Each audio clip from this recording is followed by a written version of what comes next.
Brought to you by V-Guard, co-powered by Sensodyne and Vimal. ಬಾಯಲ್ಲಿ ಹೇಳಿ Kesari. Associate sponsor UltraTech cement. ದೇಶವನ್ನೇ ಮುನ್ನಡೆಸೋ ಪ್ರಧಾನಿ ಆದರೂ ಇಲ್ಲಿ ಸಾಮಾನ್ಯ ವ್ಯಕ್ತಿಯೇ. ವಿಶ್ವದ ಶ್ರೀಮಂತ ವ್ಯಕ್ತಿ ಅನ್ಸ್ಕೊಂಡ್ರು ಕೂಡ ಅಷ್ಟೇ, ವೋಟಿಂಗ್ ಬೂತ್ ಮುಂದೆ ಆತ ಕಾಮನ್ ಮ್ಯಾನ್. ಹೀಗೆ ಸಮಾನತೆ ಸಾರುವಂತ, ನಮ್ಮನ್ನ ಯಾರು ಆಳಬೇಕೆಂದು ನಿರ್ಧರಿಸುವಂತ ಪ್ರಜಾಪ್ರಭುತ್ವದ ಹಬ್ಬವೇ ಮತೋತ್ಸವ. ಇಂದು ದೇಶದೆಲ್ಲೆಡೆ 3ನೇ ಹಂತದ ಮತದಾನ ಭರ್ಜರಿಯಾಗಿ ನಡೆದಿದೆ. ರಾಜ್ಯದ 14 ಕ್ಷೇತ್ರಗಳಲ್ಲಿ ಇವತ್ತು 2ನೇ ಹಂತದ ವೋಟಿಂಗ್ ನಡೆದಿದೆ.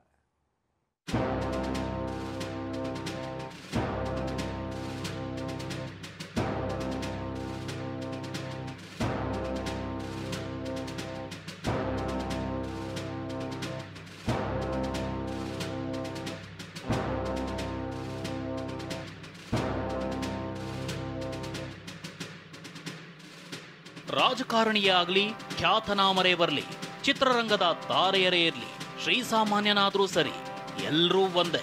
ಮತಗಟ್ಟೆಯ ಮುಂದೆ ಎಲ್ಲರೂ ಸಮಾನರೇ.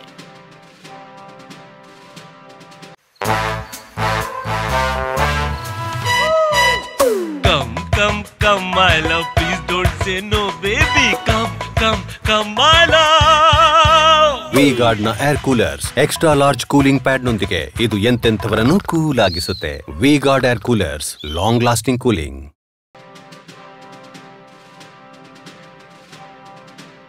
ರಾಜ್ಯದ 14 ಲೋಕಸಭಾ ಕ್ಷೇತ್ರಗಳಲ್ಲಿ ಮತದಾನ. ಶಾಂತಿಯುತವಾಗಿ ನಡೆದ 2ನೇ ಹಂತದ ಮತದಾನ.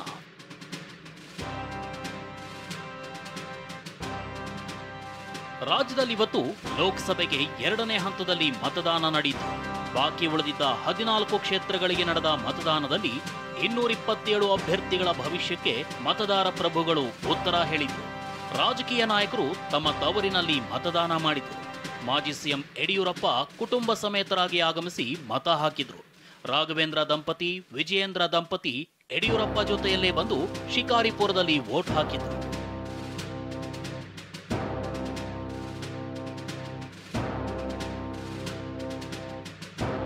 ರಾಘವೇಂದ್ರ ಅವರು ಈ ಲೋಕಸಭಾ ಚುನಾವಣೆಯಲ್ಲಿ 2.5 ಲಕ್ಷಕ್ಕೂ ಹೆಚ್ಚಿನ ಅಂತರದಲ್ಲಿ ಗೆಲ್ತಾರೆ ಅನ್ನೋಂಥ ವಿಶ್ವಾಸ ನಮ್ಮೆಲ್ರಿಗೂ ಇದೆ. ಇಡೀ ರಾಜ್ಯದಲ್ಲಿ ಈಗಾಗಲೇ 14 ಲೋಕಸಭಾ ಕ್ಷೇತ್ರ ಚುನಾವಣೆ ಮುಗಿದಿದೆ. 14 ಗೆಲ್ತೇವೆ. ಪ್ರಧಾನಿ ನರೇಂದ್ರ ಮೋದಿಯವ್ರನ್ನ ಮತ್ತೊಮ್ಮೆ ಪ್ರಧಾನಿ ಮಾಡಬೇಕು ಅನ್ನುವಂಥದ್ದು ದೇಶದ ಎಲ್ಲ ಜನರ ಅಭಿಪ್ರಾಯ. ಸೊರಬ ತಾಲೂಕಿನ ಕುಬಟೂರಿನಲ್ಲಿ ಸಚಿವ ಮಧು ಬಂಗಾರಪ್ಪ ದಂಪತಿ ಹಕ್ಕು ಚಲಾಯಿಸಿದರು. ಶಿವಮೊಗ್ಗದ ಸರ್ಕಾರಿ ಪದವಿ ಪೂರ್ವ ಕಾಲೇಜಿನಲ್ಲಿ ಪಕ್ಷೇತರ ಅಭ್ಯರ್ಥಿ ಈಶ್ವರಪ್ಪ ತಮ್ಮ ಪುತ್ರ ಹಾಗೂ ಸೊಸೆ ಜೊತೆ ಆಗಮಿಸಿ ಮತದಾನ ಮಾಡಿದರು.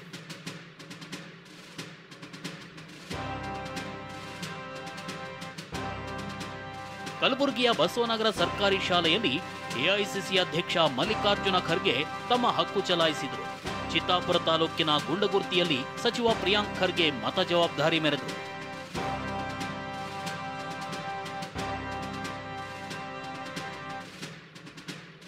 ಬೆಳಗಾವಿಯಲ್ಲಿ ಸಚಿವೆ ಲಕ್ಷ್ಮೀ ಹೆಬ್ಬಾಳ್ಕರ್ ಹಾಗೂ ಪುತ್ರ ಮೃಣಾಲ್, ಸೋದರ ಚನ್ನರಾಜ್ ಮತದಾನ ಮಾಡಿದ್ರು. ವಿಷಯ ಏನು ಅಂದ್ರೆ, ಕೇಸರಿ ಸೀರೆ, ಕೊರಳಲ್ಲಿ ರುದ್ರಾಕ್ಷಿ ಧರಿಸಿ ಮತದಾನಕ್ಕೆ ಹೆಬ್ಬಾಳ್ಕರ್ ಬಂದಿದ್ರು.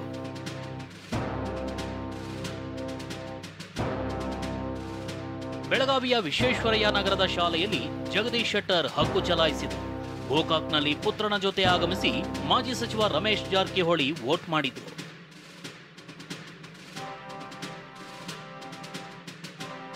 ಇನ್ನು ಹುಬ್ಬಳ್ಳಿಯ ಭವಾನಿನಗರದ ಚಿನ್ಮಯಿ ಶಾಲೆಯಲ್ಲಿ ಕೇಂದ್ರ ಸಚಿವ ಪ್ರಹ್ಲಾದ್ ಜೋಶಿ ಕುಟುಂಬ ಸಮೇತ ಆಗಮಿಸಿ ಮತದಾನ ಮಾಡಿದರು. ಇತ್ತ ಉಡುಪಿ ಜಿಲ್ಲೆ ಬೈಂದೂರಿನಲ್ಲಿ ನಟ ರಿಷಬ್ ಶೆಟ್ಟಿ ಹಕ್ಕು ಚಲಾಯಿಸಿದರು.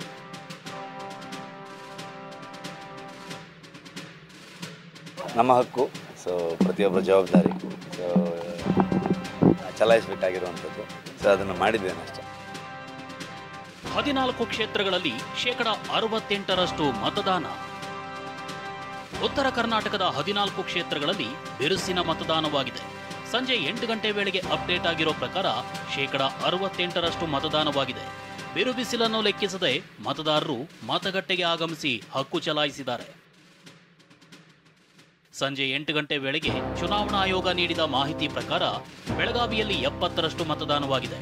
ಹಾಗೆ ಚಿಕ್ಕೋಡಿಯಲ್ಲಿ 72, ದಾವಣಗೆರೆಯಲ್ಲಿ 71, ಹಾವೇರಿಯಲ್ಲಿ 72, ಶಿವಮೊಗ್ಗದಲ್ಲಿ 73, ಉತ್ತರ ಕನ್ನಡದಲ್ಲಿ 70ರಷ್ಟು ಮತದಾನವಾಗಿದೆ.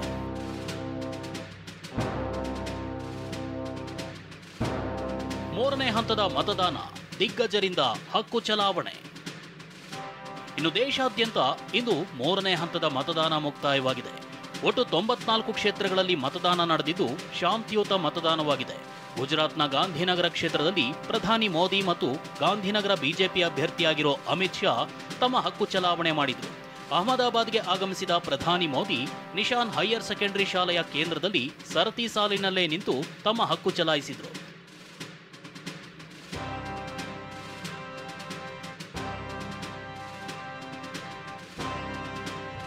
लोकतंत्र में मतदान ये सामान्य दान नहीं है. हमारे देश में दान का एक महत्व है और उसी भाव से देशवासी ज्यादा से ज्यादा मतदान करें. ಹಾಗೆಯೇ ಕೇಂದ್ರ ಗೃಹ ಸಚಿವ ಅಮಿತ್ ಶಾ ಪತ್ನಿ ಸಮೇತ ಆಗಮಿಸಿ ವೋಟ್ ಮಾಡಿದರು. ಇದಕ್ಕೂ ಮುನ್ನ ಅಹಮದಾಬಾದ್ನ ಕಾಮೇಶ್ವರ್ ಮಹಾದೇವ ದೇವಾಲಯದಲ್ಲಿ ಪತ್ನಿ ಸೋನಲ್ ಜೊತೆ ವಿಶೇಷ ಪೂಜೆ ಸಲ್ಲಿಸಿದ್ರು.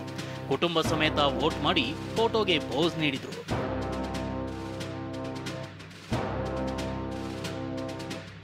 ಅಂತೂ ಬಾಕಿ ಉಳಿದಿದ್ದ 14 ಕ್ಷೇತ್ರಗಳಿಗೆ ಮತದಾನ ನಡೆದಿದೆ. ಜೊತೆಗೆ ಸುರಪುರ ವಿಧಾನಸಭಾ ಕ್ಷೇತ್ರಕ್ಕೂ ಉಪಚುನಾವಣೆ ನಡೆದಿದೆ. ಈ ಮೂಲಕ ಕಳೆದೊಂದು ತಿಂಗಳಿಂದ ರಂಗೇರಿದ್ದ ಅಖಾಡ ಸದ್ಯ ತಣ್ಣಗಾಗಿದೆ. Bureau report, TV9. Brought to you by V-Guard, co-powered by Sensodyne and Vimal. ಬಾಯಲ್ಲಿ ಹೇಳಿ Kesari. Associate sponsor UltraTech cement.